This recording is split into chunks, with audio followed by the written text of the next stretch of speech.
കവിഞ്ഞൊഴുകുന്ന അനുഗ്രഹത്തിലേക്ക് നിങ്ങൾക്കേവർക്കും സ്വാഗതം. ഇന്ന് കർത്താവിൻ്റെ ദാസൻ തോമസ് ഊട്ടി ബ്രദറിലൂടെ ഒരു നല്ല ദൈവാലോചന ഇന്ന് കേൾക്കുവാൻ കർത്താവ് നമുക്ക് അവസരം ഒരുക്കിയിരിക്കുന്നത് ഓർത്ത് ഞാൻ കർത്താവിന് നന്ദി പറയുക.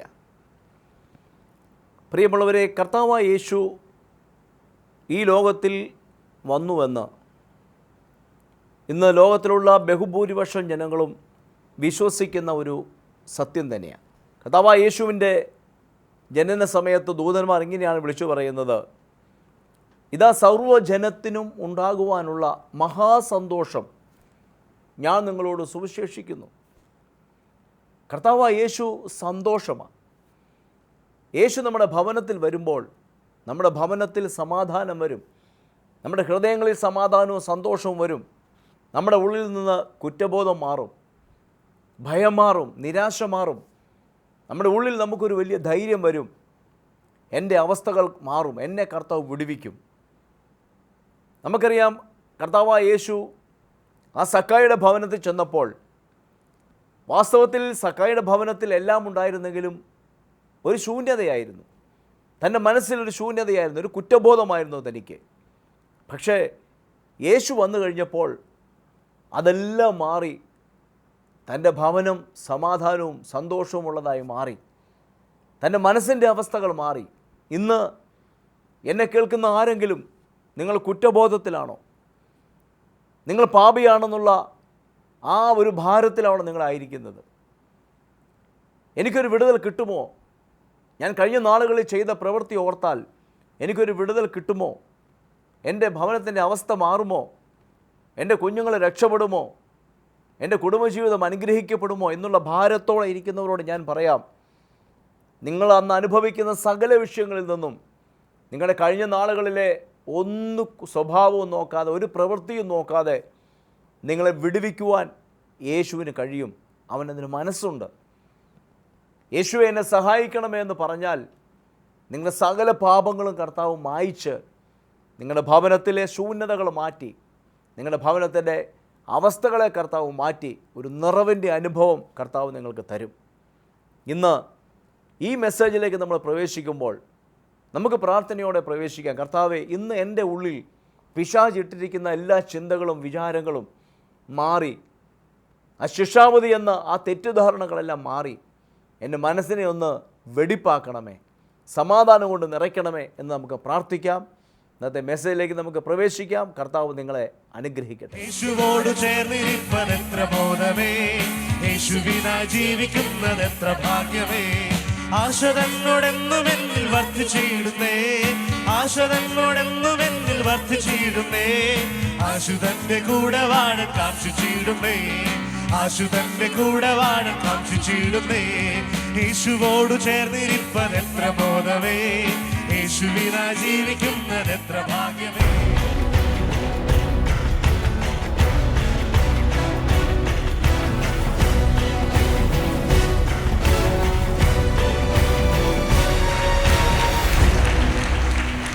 ഈ സന്ദേശം ഈ ഹാളിലുള്ളവരോട് മാത്രമുള്ളതല്ല, ഈ സന്ദേശം ലോകത്തിലുള്ള സകല മനുഷ്യരോടും ഉള്ളതാണ്.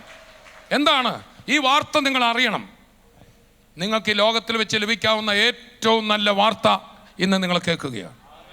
എന്താണെന്നറിയാമോ? നിങ്ങൾക്ക് പറ്റിയ അബദ്ധങ്ങളുടെ മുഴുവൻ ശിക്ഷയും വേറൊരാൾ ഏറ്റെടുത്തു. നിങ്ങൾക്ക് വരേണ്ടിയിരുന്ന നിത്യ നരകം നിങ്ങൾ പോകേണ്ട ആവശ്യമില്ല. എന്താണ് സദ്വർത്തമാനം? ശിക്ഷാവിധി നീങ്ങിപ്പോയി. വിളിച്ചു പറഞ്ഞാട്ടെ. അതെ, നാളെ ആ തൂക്കുമരത്തിൽ ഏറ്റപ്പെടേണ്ട ഒരാള് അയാളോട് ഓടി വന്ന് പറയാണ്, നിങ്ങളുടെ തൂക്കുമരം മാറിപ്പോയി എന്ന് കേട്ടാൽ അതിനേക്കാൾ ഗുഡ് ന്യൂസ് വല്ലതും ഉണ്ടോ? അതാണ് ഇന്ന് ഇവിടെ പ്രസംഗിക്കപ്പെടുന്നത്. ഞാനൊരു കാര്യം പറയാം, ലോകത്തിൽ പോലീസിനെ നമുക്ക് വെട്ടിക്കാം, അല്ലേ? വെട്ടിക്കരുതോ? വെട്ടിച്ചിട്ടില്ലേ? ഇന്നും പോലീസിന് പിടികൊടുക്കാതെ നടക്കുന്നവരില്ലേ? കോടതിയെ കളിപ്പിക്കാം. ഈ നമ്മുടെ ഈ ആനുകാലിക ലോകത്ത് എന്തും കളിപ്പിക്കാം. സ്വന്തം ഭാര്യയെ കളിപ്പിക്കാം, ഭർത്താവിനെ വഞ്ചിക്കാം, അപ്പനെ അമ്മയെ വഞ്ചിക്കാം, പാസ്റ്ററെ വഞ്ചിക്കാം, സഭാ നേതാവിനെ വഞ്ചിക്കാം. നിങ്ങൾ ഉൾപ്പെട്ട് നിൽക്കുന്ന ഏത് ആത്മീയ പ്രസ്ഥാനമാണോ അതിന് മുൻനിരയിൽ നിൽക്കുന്നവരെ കബളിപ്പിക്കാം. പക്ഷെ കബളിപ്പിക്കാൻ മേലാത്ത 2 പേരുണ്ട്. ഒന്ന് ദൈവം, 2 ദൈവത്തിൻ്റെ കോടതിയുടെ ഒരു ചെറിയ ഒരു ഭാഗം എൻ്റെ നിങ്ങളുടെ ഉള്ളിൽ ഫിറ്റ് ചെയ്തിട്ടുണ്ട്. അതാണ് മനസാക്ഷി. എന്താണ്? എൻ്റെ ഭാര്യയെ എനിക്ക് വേണേൽ സ്നേഹിക്കാം, ചങ്കേ കരളെ എന്നൊക്കെ വിളിക്കാം. പക്ഷേ അവളെ ഞാൻ വഞ്ചിച്ചുകൊണ്ടിരിക്കുകയാണെങ്കിൽ എനിക്ക് അവളെ കബളിപ്പിക്കാം. ഏതിനെ കബളിപ്പിക്കാനൊക്കത്തില്ല? പറഞ്ഞാട്ടെ. കൈ കൊടുത്ത് പറയുന്ന ജാതിയില്ല, മതമില്ല, നിങ്ങളുടെ അകത്ത് മനസാക്ഷി ഉണ്ടെന്ന്. ആ മനസാക്ഷി എന്ന് പറയുന്ന ആരാണ്? ദൈവം തമ്പുരാൻ്റെ വരാൻ പോകുന്നൊരു കോടതിയുണ്ട്. അടുത്തിരിക്കുന്ന ആൾ പറയാം, നിങ്ങളൊരു കോടതി അഭിമുഖീകരിക്കേണ്ടി വരും. എടാ, നമുക്ക് പിടിയുണ്ടെങ്കിൽ പല കേസുകൾ ഒഴിവാക്കാവുന്നേ, പക്ഷെ ഫൈനൽ കോടതി ഒഴിവാകുകയില്ല. കൈകൊടുത്ത് പറഞ്ഞ് ആ ഫൈനൽ കോടതിയിൽ ആര് നിൽക്കേണ്ടി വരും? സകല മനുഷ്യർ എവിടെ നിൽക്കേണ്ടി വരും? ആ ഫൈനൽ കോടതിയിൽ നിൽക്കേണ്ടി വരും. ആ ഫൈനൽ കോടതിയുടെ ഒരു സ്വരം ഇപ്പോഴേ എവിടെ ഉണ്ട്? എല്ലാവരുടെ ഉള്ളിൽ ഉണ്ട്. സ്തോത്രം. പക്ഷെ ആ ഫൈനൽ കോടതിയിൽ വരേണ്ട ശിക്ഷ യേശു നമുക്ക് വേണ്ടി ഏറ്റെടുത്തുകൊണ്ട് പോവുകയില്ല. അത് വിശ്വസിക്കണം. എന്ത് ചെയ്താലേ പോകത്തുള്ളൂ?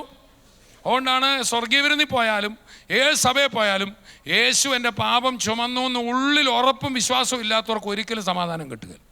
എൻ്റെ പാപം പോയി ദൈവം എന്നെ അംഗീകരിച്ചു എന്ന് ബോധമില്ലാത്തവൻ എപ്പോഴും എന്ത് ചെയ്തുകൊണ്ടേയിരിക്കും? അതിനു വേണ്ടിയുള്ള വിടുതലിന് വേണ്ടിയുള്ള കർമ്മങ്ങൾ, അത് പാട്ടാകാം, ആരാധനയാകാം, സ്വോത്രകാഴ്ചയാകാം, ഉപവാസ പ്രാർത്ഥനയാകാം, ക്രിസ്തീയ കീർത്തനം മുഴുവൻ പാടുകാകാം, വാക്യം പഠിക്കലാകാം, വാക്യം ഏറ്റുപറച്ചിലാകാം, എല്ലാം കർമ്മമായിട്ടും ചെയ്യാം. എന്നാൽ കർമ്മങ്ങൾ അവസാനിക്കും വിശ്വാസം തുടങ്ങുമ്പോൾ. എൻ്റെ യേശു എനിക്ക് വേണ്ടി എല്ലാം ചെയ്തു, ഇനി ഞാനൊന്നും ചെയ്യേണ്ട ആവശ്യമില്ല, പിന്നെ നന്ദി മാത്രം പറഞ്ഞാൽ മതി.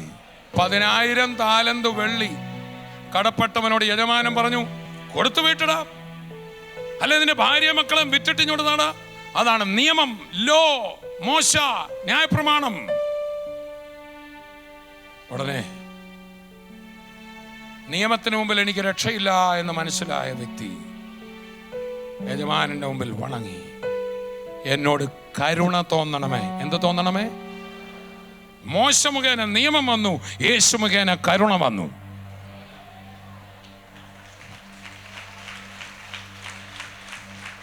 യേശു താൻ എന്തവിടെ കാണിച്ചു? ദൈവത്തിൻ്റെ കരുണ ആ കഥയിലൂടെ അവതരിപ്പിക്കുകയാണ്. ഒരൊറ്റ നിമിഷം കൊണ്ട് ഈ 10,000 താലന്ത് വെള്ളി, ഓക്കെ, നിന്നോട് എനിക്ക് കനിവ് തോന്നുന്നു, നീ വെറുതെ പൊക്കൂ. അതാണ് ക്രൂശിൽ നടന്നിരിക്കുന്നത്. പക്ഷെ കർത്താവ് നമ്മളെ വിടുവിച്ചപ്പോൾ കർത്താവിന് നമ്മളെക്കുറിച്ചൊരു ആഗ്രഹമുണ്ട്. നമ്മൾ മറ്റുള്ളവരോട് എന്ത് കാണിക്കണം? കരുണ. ഈ 10,000 താലന്ത് വെള്ളി ഇളച്ചു കിട്ടിയവൻ വഴിയിൽ ഒരു 100 വെള്ളിക്കാശ് ഇവന് കൊടുക്കാൻ, 100 രൂപ കൊടുക്കാനുള്ളവനെ കണ്ടു. തനിക്ക് കിട്ടിയ വിടുതൽ താൻ മറന്നിട്ട് എന്ത് ചെയ്തു? അയാളുടെ കൊങ്ങായിക്ക് കയറി പിടിച്ചു. കൈയെടുത്ത് പറ, സഭയിൽ ഇങ്ങനെ ആകരുതെന്ന് പറഞ്ഞാൽ. എനിക്ക് ക്ഷമ കിട്ടിയത് കൊണ്ട് ഞാനും എന്ത് ചെയ്യുക? ക്ഷമ. അതാണ് ക്രൂശിന് ശേഷമുള്ള കാര്യവും ക്രൂശിന് മുമ്പുള്ളതും വ്യത്യാസമാണ്. ക്രൂശിന് മുമ്പ് ന്യായപ്രമാണ കാലത്ത് പ്രാർത്ഥന പഠിപ്പിച്ചപ്പോൾ യേശു പറഞ്ഞു, ഞങ്ങളുടെ കടക്കാരോട് ഞങ്ങൾ ക്ഷമിച്ചതുപോലെ ഞങ്ങളുടെ കടങ്ങളും പാപങ്ങളും ക്ഷമിക്കണം. അപ്പോൾ ആ പ്രാർത്ഥന ഞാൻ പ്രാർത്ഥിക്കുന്നില്ല. അതിനാന്നറിയാവോ? നിങ്ങളെക്കാളാ ഞാൻ ഇച്ചിരി പെശകായ ഉണ്ടാ. കാരണം എൻ്റെ കടക്കാരോട് ക്ഷമിച്ചാലേ എന്ത് ചെയ്യത്തുള്ളൂ? ക്ഷമ കിട്ടത്തുള്ളൂ. എൻ്റെ കാര്യം പരിതാപത്തിലാവും. പക്ഷെ ക്രിസ്തു എന്ത് ചെയ്തു? ഞാൻ പാപിയായിരുന്നപ്പോൾ തന്നെ, എൻ്റെ കടക്കാരോടൊക്കെ ക്ഷമിക്കാതെ തന്നെ, ഞാൻ ക്രൂരനായിരുന്നിട്ടും എൻ്റെ പാപങ്ങൾക്ക് വേണ്ടി മരിച്ചു. അതാണ് റോമർ 5 പറയുന്നത്, ക്രിസ്തുവോ നാം പാപികളായിരുന്നപ്പോൾ തന്നെ നമുക്ക് വേണ്ടി എന്ത് ചെയ്തു? മരിച്ചു. പിന്നെ വാഗൊണ്ട് സ്വർഗസ്ഥനായ പിതാവേ ഒക്കെ നമ്മൾ എന്ത് ചെയ്യുന്നുണ്ടായിരുന്നു? പ്രാർത്ഥിക്കും. ഞങ്ങളുടെ കടക്കാരോട് ക്ഷമിച്ചതുപോലെ ഞങ്ങളുടെ കടങ്ങളും പാപങ്ങളും ക്ഷമിക്കണമേ എന്ന് ഉറക്കെ അമ്മ കേൾക്കാൻ ഞാൻ പ്രാർത്ഥിക്കുമായിരുന്നു. എങ്കിലേ വൈകിട്ടത്തെ കഞ്ഞി കിട്ടുള്ളായിരുന്നു. പക്ഷെ ആ പ്രാർത്ഥന ആത്മാർത്ഥമായിട്ട് എനിക്ക് പ്രാർത്ഥിക്കാൻ പറ്റിയില്ല. കാരണം എൻ്റെ കടക്കാരോട് മൊത്തം ഞാൻ ക്ഷമിച്ചിട്ടുണ്ടോ? ഇല്ലല്ലോ. പക്ഷേ ഞാൻ ഈ മഹാഭാവിയായ എന്നോട് ഞാൻ ആരോടും ക്ഷമിക്കാതെ തന്നെ യേശുവിൻ്റെ കാൽവറിയിലെ ചോര എൻ്റെ പാപപരിഹാരത്തിനാണെന്ന് വിശ്വസിച്ചപ്പോൾ എൻ്റെ പാപമെല്ലാം ക്ഷമിച്ചു. എങ്ങനെ ക്ഷമിച്ചു? പാപമെല്ലാം ക്രൂശിലെ ക്ഷമ ഞാൻ ഏറ്റെടുത്തു. തുടർന്ന് എഫേസ്യ ലേഖനം പറയുമ്പോൾ ഇങ്ങനെ പറയുന്നത്, ദൈവം നിങ്ങളോട് ക്ഷമിച്ചതുപോലെ നിങ്ങളും ക്ഷമിപ്പീൻ. അപ്പം പുതിയ നിയമകാലത്ത് എങ്ങനെ? ക്ഷമിച്ചാൽ ക്ഷമിക്കുമെന്നല്ല. കൈകൊടുത്ത് പറഞ്ഞേ. യേശുവിൻ്റെ ക്രൂശീകരണത്തിന് ശേഷം ക്ഷമിച്ചാൽ ക്ഷമിക്കുമെന്നല്ല, പിന്നെ അല്ലേലും നിങ്ങളോട് ക്ഷമിച്ചത് കൊണ്ട്. നിങ്ങൾ പാപിയായിരുന്നപ്പോൾ തന്നെ അവൻ കാൽവറിയിൽ പാപം ഏറ്റെടുത്ത് മരിച്ചില്ലേ? ഞാൻ ചെയ്ത കാര്യത്തെ അവൻ്റെ കയ്യിൽ ആണി അടിച്ചില്ലേ? അങ്ങനെ എന്നോട് ക്ഷമിച്ചത് കൊണ്ട് നിങ്ങൾ എന്ത് ചെയ്യണം? ക്ഷമിപ്പീൻ. അപ്പൊ ഇനി നമുക്ക് ആരോടേലും ക്ഷമിക്കാതിരിക്കാൻ പറ്റുമോ? പറ്റുമോ? പറ്റത്തില്ല. കാരണം നമ്മുടെ പാപമെല്ലാം അവൻ എന്ത് ചെയ്തിരിക്കുക? ക്ഷമിച്ചു. ഇനി ആരുടെയും കൊങ്ങായിക്ക് കയറി പിടിച്ച് നീ എനിക്ക് ഇത് ചെയ്തോടാന്ന് ചോദിക്കാൻ നമുക്കൊക്കത്തില്ല. എഫേസ്യർ 4:32 വായിക്കപ്പെടുന്നത് ശ്രദ്ധിക്കുക. നിങ്ങൾ തമ്മിൽ ദയയും മനസ്സലിവുമുള്ളവരായി. യേശു നിങ്ങളോട് കാണിച്ചതെന്ന് കൈ കൊടുത്ത് പറ. നമ്മളോട് എന്ത് കാണിച്ചു ദൈവം? ദയയും മനസ്സലിവുമുള്ളവരായി. നമ്മൾ മഹാഭാവികളായിരുന്നിട്ട് നമ്മുടെ പാപത്തിന് നമ്മളെ ശിക്ഷിച്ചോ? ദയയും മനസ്സലിവുമുള്ളവരായി ദൈവം ക്രിസ്തുവിൽ നിങ്ങളോട് ക്ഷമിച്ചതുപോലെ അന്യോന്യം ക്ഷമിപ്പീൻ. എങ്ങനെ? ദൈവം ക്രിസ്തുവിൽ നിങ്ങളോട് ക്ഷമിച്ചതുപോലെ നിങ്ങളും ക്ഷമിപ്പീൻ. നിങ്ങൾ ക്ഷമിച്ചാലേ ക്ഷമിക്കുള്ളൂ എന്നാണോ പറഞ്ഞേ? അല്ല. കൈ കൊടുത്തോടെ. നിങ്ങൾ ക്ഷമിക്കാതെ തന്നെ അവൻ ക്രൂശിൽ പിടഞ്ഞാരെന്ന് പറഞ്ഞേ. നിങ്ങൾ ക്ഷമിക്കാതെ തന്നെ അവൻ അടിയേറ്റു. നിങ്ങൾ ക്ഷമിക്കാതെ തന്നെ നിങ്ങളുടെ ഇവൻ്റെയും പാപത്തിൻ്റെ ശിക്ഷ അവൻ ഏറ്റെടുത്തു. അത് കാണുന്ന ഒരു വ്യക്തിക്ക് ഇനി എന്ത് ചെയ്യാതിരിക്കാൻ ഒക്കത്തില്ല? ക്ഷമിക്കാതിരിക്കാൻ ഒക്കത്തില്ല. ഇതാണ് ക്രിസ്തീയ ജീവിതം. അതുകൊണ്ട് നിങ്ങളെ ആരെയും ഞാൻ ക്രിസ്തു മതത്തിലേക്ക് ക്ഷണിക്കുന്നില്ല, ക്രിസ്തീയ ജീവിതത്തിലേക്ക് ക്ഷണിക്കുന്നു. സുവിശേഷം എന്ന് പറഞ്ഞാൽ ക്രിസ്ത്യാനികൾ നടത്തുന്ന മീറ്റിങ്ങിൻ്റെ പേരല്ല, ശിക്ഷ ഇളച്ചു എന്ന ദൈവത്തിൻ്റെ പ്രഖ്യാപനം ലോകത്തെ അറിയിക്കുന്നതാണ്. This is the announcement of the declaration of the God, of my God, that all your sins are forgiven. എന്താണ് സുവിശേഷം? മാനവജാതിയുടെ പാപത്തിന്റെ മുഴുവൻ ശിക്ഷ സ്വന്തം പുത്രന്റെ മേൽ കൊടുത്തിട്ട്, ഞാനും നിങ്ങളും ചെയ്തത് മുഴുവൻ അവൻ അതിൻ്റെ ശിക്ഷ ഏറ്റെടുത്തിട്ട് എന്നെയും നിങ്ങളെയും വെറുതെ പൊക്കൂ എന്ന് പറയുന്ന ഒരു വിളംബരം. 1 മണിക്കൂർ നേരത്തേക്ക് ജയിലുകളെല്ലാം തുറന്നിടുകയാണെന്ന് ഒരു നിയമം വരുത്തിയിട്ട് പ്രസിഡന്റ് വിളംബരം നടത്തുകയായിരിക്കട്ടെ, എല്ലാവർക്കും ഇറങ്ങിപ്പോകാം എന്നതുപോലെ. അത് വിശ്വസിക്കാൻ ബുദ്ധിമുട്ട് വരില്ലേ? ഇല്ലേ? ഞാൻ ആ ജയിലിറക്കകത്ത് കിടക്കുമ്പോൾ ഒരാൾ ഓടി വന്ന് കാണ്ട് എല്ലാവർക്കും ഇറങ്ങിപ്പോക്കോളാൻ പറഞ്ഞു എന്ന് പറഞ്ഞാൽ, എന്നെ ജീവപര്യന്തം എന്ന തടവിന് ശിക്ഷിച്ചിരിക്കുന്ന എന്നോട് അടുത്ത ആൾ വന്ന് പറയാ, എഴുന്നേറ്റേ തോമസ്, എഴുന്നേറ്റേ, നീ ഇറങ്ങിപ്പൊക്കോ, ആണ്ട് ജയില് തുറന്നു കിടക്കുന്നു, പുതിയ നിയമം വാതുക്കൽ ഒട്ടിച്ചിരിക്കുന്നു. പുതിയ നിയമം. ഞാൻ പുതിയ നിയമത്തിന്റെ സുവിശേഷകനാ.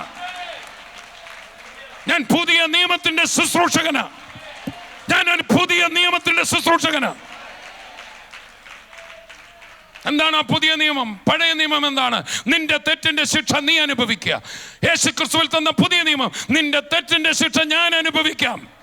ഞാൻ നേടിയെടുത്ത അനുഗ്രഹങ്ങളെല്ലാം നീ സൗജന്യമായി അനുഭവിക്കുക. വിശ്വസിക്കുന്നവൻ രക്ഷിക്കപ്പെടും. That is your choice. വിശ്വസിച്ചില്ലേലും സ്വർഗീയവിരുന്നിൽ പോകാം കേട്ടോ. സൗഖ്യം കിട്ടും, വിടുതൽ കിട്ടും എന്നൊക്കെ പറഞ്ഞ് അവിടെ പോയി ചേരാം. അവിടെ ഒന്നും പോയി ചേർന്നാൽ ഈ സമാധാനം കിട്ടത്തില്ല. യേശു ഇതെടുത്തു എന്ന് ഹൃദയത്തിൽ വിശ്വസിച്ച് വായ് കൊണ്ട് ഏറ്റു പറഞ്ഞാൽ നിനക്ക് രക്ഷ കിട്ടും, സമാധാനം കിട്ടും, നിത്യജീവൻ കിട്ടും, നിത്യജീവന്റെ ഉറപ്പ് കിട്ടും. ആമേൻ. അടുത്തിരിക്കുന്ന ആൾ പറഞ്ഞാട്ടെ, സ്തോത്രം. നിന്നെ ആരും വന്ന് ശിക്ഷയിൽ നിന്ന് വെളിയിൽ കൊണ്ടുപോയില്ല. നീ തന്നെ ഇറങ്ങിപ്പോരണം. നീ തന്നെ ഇറങ്ങിപ്പോരണം. വാതിൽ തുറന്നിട്ടിട്ടേ ഉള്ളൂ. കർത്താവിനെ ആരുടെയും പാപം ക്ഷമിക്കത്തില്ല. ക്ഷമിച്ചു, തുറന്നിട്ടിരിക്കുക. പക്ഷെ നീ തന്നെ ആ കുറ്റബോധത്തിൻ്റെ തടവറയിൽ നിന്ന് എന്ത് ചെയ്യണം? ഇറങ്ങിപ്പോരണം. നീ യേശുവിൽ വിശ്വസിച്ച് ഇറങ്ങിപ്പോരുമ്പോൾ, പുതിയ നിയമം അവിടെ എഴുതി വെച്ചിട്ടില്ലേ, കയ്യിലിരിപ്പില്ലേ, അത് വായിച്ചിട്ട് ഇറങ്ങിപ്പോരുമ്പോൾ നിന്നെ അകത്തിട്ട പുള്ളികളൊക്കെ ഇങ്ങനെ നിൽക്കത്തേ ഉള്ളൂ. നീ അവരുടെ നടുവിലൂടെ നിന്റെ പാരമ്പര്യ ശാപങ്ങൾ, നീ ചെയ്ത തെറ്റുകൾ, നിന്റെ മനസാക്ഷി നിന്നെ കുറ്റം വിധിച്ചുകൊണ്ടിരുന്നത്, നിന്റെ നേരെ വിരൽ ചൂണ്ടിയ ന്യായപ്രമാണവും സാത്താനും ആയുധവർഗം വെപ്പിച്ചു. ചേർന്ന് കർത്താവിനെ സ്തുതിക്കാം. മനുഷ്യനെ കുറ്റം ചുമത്തുന്നത് രണ്ട് പേരാ. ഒന്ന് നിയമം, രണ്ട് പിശാച്. ഉറക്കെ പറഞ്ഞു. ഒന്ന് ന്യായപ്രമാണവും പിശാചും. ഉറക്കെ പറഞ്ഞാട്ടെ. നമ്മുടെ മനസ്സിലേക്ക് കുറ്റബോധം, അപരാധബോധം കൊണ്ടിരുന്ന മോശയും പിശാചുമാണ്. ഇവർ രണ്ടുപേരും നീ ഇറങ്ങിപ്പോകുമ്പോൾ മാറിത്തരും.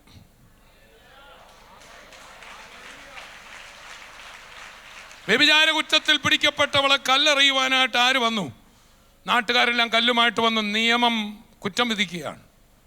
അവിടെ പിശാചും അവളുടെ മനസ്സിനെ കുറ്റം ചുമത്തി കാണും. പക്ഷേ യേശു അവളെ വെറുതെ വിട്ടു.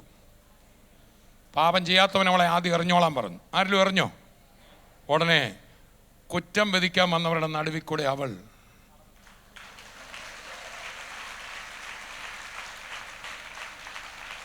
കൈ കൊടുത്ത് പറ, വിശ്വസിക്കുന്നവൻ രക്ഷിക്കപ്പെടും. എന്ത് ചെയ്യണം? സ്വർഗീയ വിരുന്നിൽ ചേർന്നാൽ രക്ഷിക്കപ്പെടുമോ? ഒരു രക്ഷയില്ല. ഹൃദയത്തിൽ വിശ്വസിച്ചേറ്റെടുക്കണം. എൻ്റെ യേശു കാൽവറിയിൽ പാപം ഏറ്റെടുത്തു. ഇനി ഒരു സാത്താനും എന്നെ തൊടാനൊക്കത്തില്ല. എൻ്റെ മേലൊരു ശാപത്തിനും ഒന്നും തൊടാനൊക്കത്തില്ല.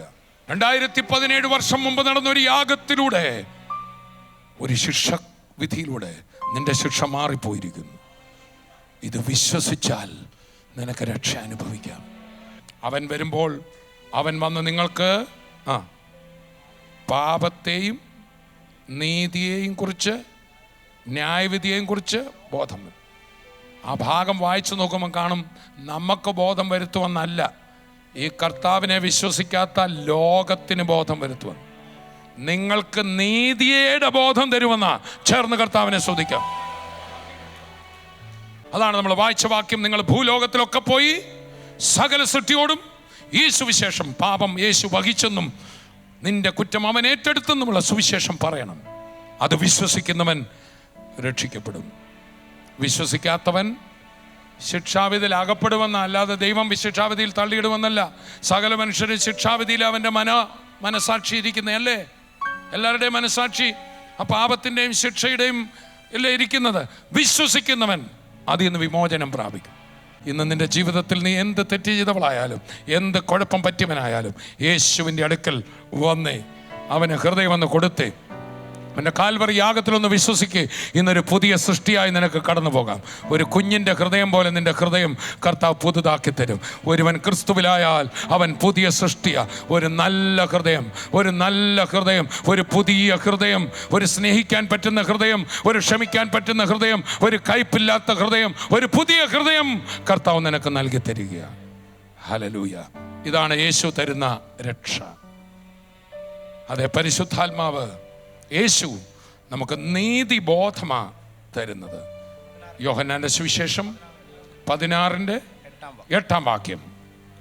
അവൻ വന്ന് പാപത്തെക്കുറിച്ചും, പരിശുദ്ധാത്മാവ് വരുമ്പോൾ എന്ത് സംഭവിക്കും? അവൻ വന്ന് പാപത്തെക്കുറിച്ചും നീതിയെക്കുറിച്ചും ന്യായവിധിയെക്കുറിച്ചും ലോകത്തിന് ബോധം വരുത്തും. ആർക്കാ ബോധം വരുത്തുന്നേ? ഉറക്കെ പറഞ്ഞാട്ടെ. ലോകത്തിന്. അടുത്ത വാക്യം. അവർ എന്നിൽ വിശ്വസിക്കായകൊണ്ട്, അവർ എന്നിൽ വിശ്വസിക്കായകൊണ്ട്. ലോകം വിശ്വസിക്കാത്തവർക്ക് പാപത്തെക്കുറിച്ചും, എങ്കിലേ അവരെന്ത് ചെയ്യത്തുള്ളൂ? പാപബോധം വന്നിട്ട് കർത്താവിലേക്ക് വരികയുള്ളൂ. വിശ്വസിക്കാത്തതുകൊണ്ട് ലോകക്കാർക്ക് പാപത്തെക്കുറിച്ചും, ഞാൻ പിതാവിന്റെ അടുക്കൽ പോകുകയും നിങ്ങൾ ഇനി എന്നെ കാണാതിരിക്കുകയും ചെയ്യുന്നത് കൊണ്ട്, ഞാൻ പിതാവിന്റെ അടുക്കൽ പോയി നിങ്ങൾക്ക് വേണ്ടി മധ്യസ്ഥത ചെയ്യാൻ പോവാ. നിങ്ങളെ കൂടെ ഞാൻ കാണത്തില്ല. അതുകൊണ്ട് എന്ത് ചെയ്യും? പരിശുദ്ധാത്മാവ് നീതിയെക്കുറിച്ചും. ആർക്ക്? നിങ്ങൾക്ക്. ഞാൻ പിതാവിൻ്റെ അടുക്കൽ പോകുന്നതുകൊണ്ട് നിങ്ങൾ എന്നെ കാണാതിരിക്കുകയും ചെയ്യുന്നതുകൊണ്ട് നിങ്ങൾക്ക് ഏത് ബോധം തന്നുകൊണ്ടിരിക്കും? നീതിയെക്കുറിച്ച്. നീതിബോധം. ഉറക്കെ പറഞ്ഞാട്ടെ. ഞാൻ ആരാണെന്നുള്ള ബോധം. ഏത് ബോധമാണ് തരുന്നേ? ഞാൻ ആരാണ്? തോമസ് കുട്ടി ബ്രദറല്ല. എനിക്ക് പരിശുദ്ധാത്മാവ് എന്ത് ബോധം തരും? ഞാൻ ആരാണെന്നുള്ള ബോധം തരും. പാപിയാന്നോ? പിന്നെ ആരാന്ന്? പാപി അല്ലെങ്കിൽ പിന്നെ ആരാന്ന്? നീതിബോധം. ഞാൻ ആരാണെന്നുള്ള ബോധം തരും. ഉറക്കെ പറ. അതാണ് യോഹന്നാന്റെ ലേഖനം പറയുന്നത്. നിങ്ങൾ ദൈവത്തിൻ്റെ മക്കളാണെന്ന് ദൈവത്തിൻ്റെ ആത്മാവ് നിങ്ങളുടെ അകത്ത് എപ്പോഴും പറഞ്ഞുകൊണ്ടിരിക്കും. കുറ്റവാളിയാന്നല്ല പറയുന്ന, പിന്നെ നീ എൻ്റെ വീട്ടുകാരനാ, നീ തെറ്റ് ചെയ്തവനാ, പക്ഷെ നിന്റെ തെറ്റ് യേശു ഏറ്റെടുത്തുകൊണ്ട് നീ ഇനി പാപിയല്ല, നീതിമാനാണ് എന്ന ബോധം നിന്റെ അകത്ത് തരും. ചേർന്ന് കർത്താവിനെ സ്തുതിക്കാം.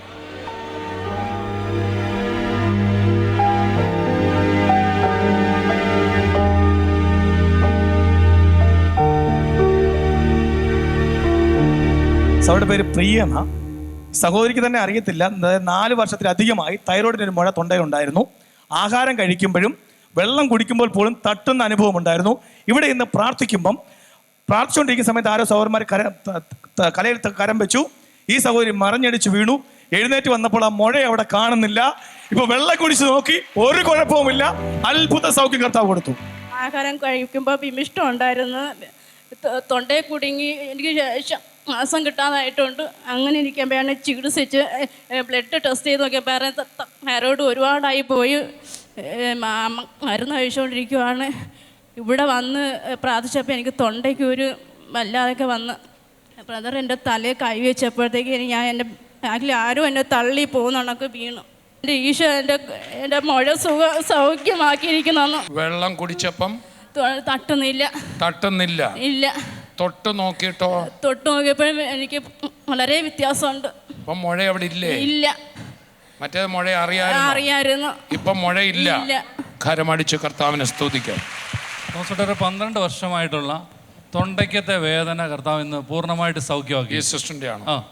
എന്തായിരുന്നു പ്രയാസം സിസ്റ്റർ? ഈ തൊണ്ടയ്ക്ക് ഭയങ്കര അസ്വസ്ഥതയൊക്കെ ഉണ്ടായിരുന്നു. ഇപ്പോഴും ഞാനിവിടെ വന്നിരുന്നപ്പോഴും ഇങ്ങനെ കുനിയാൻ പോലും എനിക്ക് നിവൃത്തിയില്ലായിരുന്നു. അപ്പോഴെല്ലാം ഞാൻ കുനിയാൻ പോലും ഇങ്ങനെ എനിക്ക് നല്ല ബുദ്ധിമുട്ടുണ്ടായിരുന്നു. എത്ര നാളായിട്ടുണ്ട്? 12 വർഷം കൊണ്ടേ ഉണ്ട്. ഇങ്ങനെ കുനിഞ്ഞ് എനിക്ക് ഇങ്ങനെ ഇരിക്കാൻ പറ്റത്തില്ലായിരുന്നു. ഇപ്പോൾ എനിക്ക് നല്ലോണം എനിക്ക് പടലെ നോക്കാനും എന്റെ അസ്വസ്ഥതകളെല്ലാം മാറ്റി തന്നു. എല്ലാം മാറ്റി. ഒരു ബുദ്ധിമുട്ടുമില്ല, മഴയൊന്നുമില്ല. കുനിഞ്ഞു നോക്കിയിട്ട് ഒരു കുഴപ്പമില്ല. കരമടിച്ച് നമുക്ക് കർത്താവിനെ സ്തുതിക്കാം. യേശുവിൽ നമ്മളാകുമ്പോൾ ആണ് നമ്മൾ ആ ദൈവരാജ്യത്തിൻ്റെ അനുഭവത്തിൽ വരുന്നത്. ആ ദൈവരാജ്യത്തിൻ്റെ അനുഭവത്തിൽ വന്നു കഴിയുമ്പോൾ നമ്മുടെ സാമ്പത്തികമായ അവസ്ഥയിലും നമ്മുടെ ആരോഗ്യപരമായ അവസ്ഥയിലും എല്ലാ മേഖലകളിലും കവിഞ്ഞൊഴുകുന്ന അനുഭവം വരും. അതുകൊണ്ട് നമുക്കിന്ന് പ്രാർത്ഥിക്കാം, കർത്താവേ ആ അനുഭവത്തിൽ ഒന്ന് നടക്കുവാൻ എന്നെ ഒന്ന് സഹായിക്കണമേ. നമുക്ക് ഈ കർത്താവിൽ ഒന്ന് പൂർണ്ണമായി വിശ്വസിക്കാം. നമ്മുടെ എല്ലാ ഭാരങ്ങളും നമ്മൾക്ക് കർത്താവിൻ്റെ കയ്യിലേക്കൊന്ന് ഏൽപ്പിച്ചു കൊടുക്കാം. ഒരു നിമിഷം കണ്ണുകൾ അടച്ചാട്ടെ, നമുക്ക് പ്രാർത്ഥിക്കാം. കർത്താവെ, ഇന്ന് ഈ സമയത്ത് ഞങ്ങൾ ഒരു മനസ്സോടെ പ്രാർത്ഥിക്കുന്നു. യേശുവെ, അവിടുന്ന് ഈ ലോകത്തിൽ വന്നത് എന്നെ വിടുവിക്കുവാനാണല്ലോ, എൻ്റെ ഭവനത്തിൻ്റെ അവസ്ഥകൾ കൂടെ മാറ്റുവാനാണല്ലോ. യേശുവെ, ഇന്ന് ഞങ്ങളെ കണ്ടുകൊണ്ടിരിക്കുന്ന ഓരോരുത്തർക്കും വേണ്ടി പ്രാർത്ഥിക്കുന്നു. എൻ്റെ യേശുവെ, അവരേത് വിഷയത്തിൽ നിന്ന് ഭാരപ്പെട്ടാണോ കേൾക്കുന്നത്, ഇന്ന് ഇവിടെ പറയുന്ന ഓരോ വാക്കും അവരുടെ ഭവനത്തിൻ്റെ വിടുതലിന്, അവരുടെ ശരീരത്തിൻ്റെ സൗഖ്യത്തിന്, അവരുടെ തലമുറയുടെ അനുഗ്രഹത്തിന് അത് കാരണമായി തീരട്ടെ. യേശുവിൻ്റെ നാമത്തിൽ എല്ലാ ഭാരങ്ങളും മാറട്ടെ, നിരാശകൾ മാറട്ടെ, എല്ലാ തകർച്ചകളും മാറട്ടെ, ശൂന്യമായിരിക്കുന്ന അവസ്ഥകളിൽ നിറവിൻ്റെ അനുഭവം വരട്ടെ. സാമ്പത്തികമായ ഒരു വലിയ വിടുതൽ ഇവരുടെ ഭവനങ്ങളിൽ ഉണ്ടാകട്ടെ, ഇവരുടെ തലമുറയിൽ അനുഗ്രഹം ഉണ്ടാകട്ടെ. അപ്പോൾ തന്നെ ശാരീരികമായി പ്രയാസം അനുഭവിക്കുന്നവർക്ക് വേണ്ടി പ്രാർത്ഥിക്കുന്നു. ആ ഇൻഫെക്ഷനുകൾ ഇപ്പോൾ തന്നെ യേശുവിൻ്റെ നാമത്തിൽ സൗഖ്യമാകട്ടെ. കാല് നീര് വെച്ച് അതിൽ കൂടെ വെള്ളം ഒലിക്കുന്ന ഒരു ഭാരം അനുഭവിക്കുന്ന ഒരു വ്യക്തി ഇപ്പോൾ കേൾക്കുന്നു, ഇപ്പോൾ തന്നെ സൗഖ്യമാകട്ടെ. യേശുവിൻ്റെ നാമത്തിൽ എല്ലാ ഭാരങ്ങളും മാറി അത്ഭുത വിടുതലുണ്ടാകട്ടെ. കർത്താവിൻ്റെ കരം തൊട്ട് വിടുവിച്ചിരിക്കാൻ നന്ദി, സൗഖ്യമാക്കിയിരിക്കാൻ നന്ദി. യേശുവിൻ്റെ നാമത്തിൽ തന്നെ ആമേൻ. കർത്താവ് നിങ്ങളെ അനുഗ്രഹിക്കട്ടെ. നമുക്ക് വീണ്ടും കാണാം. കർത്താവിൻ്റെ കൃപയെ നിങ്ങളെ സൂക്ഷിക്കട്ടെ. God bless you.